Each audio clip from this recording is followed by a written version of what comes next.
একটা গল্প বলি। এক ব্যবসায়ী লোক, উনি ব্যবসায়ের কাজে ভিন দেশে যাত্রা করতেছিলেন। তো যাত্রা করার আগে উনি ওনার পরিবারের সদস্যদের বললেন কি, আমি তো ব্যবসায়িক কাজে ভিন দেশে যাচ্ছি, তোমাদের কার জন্য কি আনবো। তো পরিবারের সকল সদস্যই তাদের পছন্দ মতো লিস্ট তার কাছে দেয় তাদের জন্য কিছু আনার জন্য। তো লোক, মানে ওই লোকটি তাদের সকলের লিস্টটি নিজের কাছে সংগ্রহ করে। তো ওই লোকটির একটি পোষা টিয়া পাখি ছিল। তো উনি যাওয়ার আগে তার পোষা টিয়া পাখিটিকে বলে, তোমার জন্য কি আনবো। তো টিয়া পাখিটি বলে যে, আমার জন্য আপনার কিছুই আনতে হবে না, শুধু আপনি আমার যারা সাথী আছে তাদেরকে বলবেন যে তাদেরকে বলবেন তোমার একটা সাথী আছে, তোমাদের একটা যে সাথী আছে সে আমার কাছে বন্দি আছে আমার খাঁচাতে, সে খুব ভালো আছে, শুধু এটুকু বললেই হবে। তো লোকটি তার ব্যবসায়িক কাজের উদ্দেশ্যে বের হয়ে যায়।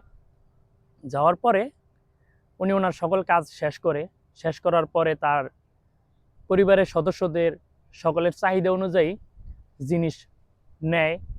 তো পরোক্ষভাবে তার মনে হয় যে তার ওই পোষা টিয়া পাখিটির কথা, যে বলেছিল তার সঙ্গী সাথীদের যেন বলে সে ভালো আছে। তো সে এক বনের ধারে যায়, যে কোনো পাখি দেখে না। তো সে চিন্তা করলো যে কিভাবে বলবো। তো সে চিন্তা করলো যে আমি যদি একটু শব্দ করে বলি, হয়তো এই বনের পাখিরা, মানে টিয়া পাখিরা শুনবে।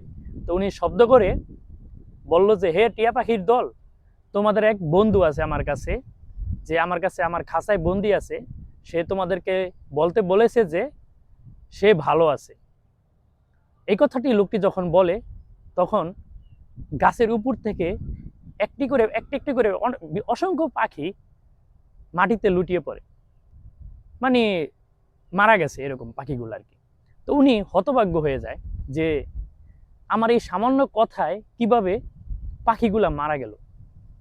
উনি খুবই মনক্ষুণ্ণ হয়, মন খারাপ করে উনি চলে আসে। তো বাড়িতে আসার পরে তার পরিবারের সকল সদস্যদের সবকিছু তিনি বুঝিয়ে দেয়। তারপরে তার পাখিটির কাছে যখন যায়, তার পোষা টিয়া পাখিটির কাছে, তখন পাখিটি বলে, হে আমার মনিব, আপনি কি আমার কথাটা আমার বন্ধুদেরকে পৌঁছে দিয়েছেন। উনি বলে যে, মানে মন খারাপ করেই বলে যে, হ্যাঁ আমি বলেছিলাম, কিন্তু আমার ওই কথা বলার পরেই তোমার বন্ধু সকল সাথীগণ মাটিতে লুটিয়ে পড়লো, আমি মানে মারা গেছে, আমি এটার কোনো উত্তর পেলাম না। এই কথাটি শোনার পরে ওই পাখিটিও মাটিতে লুটিয়ে পড়ে। উনি তো আরো হতভাগ্য হয়ে গেল, মন খারাপ হয়ে গেল যে আসলে আমার এই সামান্য কথাতে এতগুলো পাখি মারা গেল। উনি মন খারাপ করে পাখিটি ছেড়ে দিল, মানে ছেড়ে দিল কি, ফালাইয়া দিল, মানে ছুঁড়ে ফেলার মতো। তো উনি যখন ছুঁড়ে ফেললো, সাথে সাথে পাখিটা জীবিত হয়ে উড়ে চলে গেল। উনি আরো অবাক। তো পাখিটারে জিজ্ঞেস করলো, তুমি তো মাত্রই মানে মরার মতো, মানে মরে গেছো এরকম ভাবলাম আমি, তাই তোমাকে ছেড়ে দিলাম, মানে ফেলে দিলাম, তুমি এখন কিভাবে জীবিত হলা।